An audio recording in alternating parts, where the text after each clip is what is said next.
বাস সেলাই করে নিলাম, এই পরে এখন 3 মাস কাটিয়ে দেবো। এই কই গো, কি হলো? ধনতেরাসে অনেক ছাড় দিছি গো। এই এ আবার কি গো, অসভ্য কথাবার্তা? বাড়িতে ছেলেপেলে আছে না, ওসব গো বলে? কি বললাম গো? ওই তো কিসব ধনতেরা এসব বলছো? ও গো এইসব নয়, আমি বলছি ধনতেরাস, এটা একটা উৎসবের মতন ব্যাপার। ও আচ্ছা, কি হয়েছে তা? ধনতেরাসের জন্য সোনার গয়নায় অনেক ছাড় দিচ্ছে। এটা তো আমি কি করবো, জাঙ্গিয়াটা খুলে মাথায় পড়বো নাকি?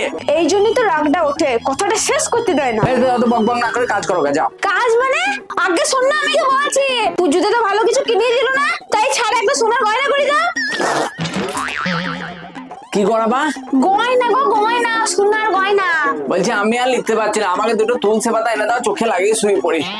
আমি শালা ছিঁড়া জাঙ্গিয়া সেলাই করে পড়ছি, আর ও এসে বলছে সোনার গয়না করাবে। এ তো সেই বাবা চালায় টোটো, আর মেয়ে বলে আমি ব্র্যান্ডের জিনিস ছাড়া ইউজই করতে পারি না, সেই রকম ব্যাপার হয়ে গেল।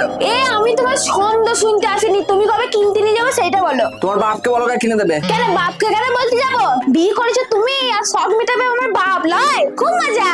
মজার কিছু নয় তো, নিহাত রাতের বেলা একটু দরকার পড়ে তাই, নাহলে কে বিয়ে করতো? কি? এই না না না কিছু না,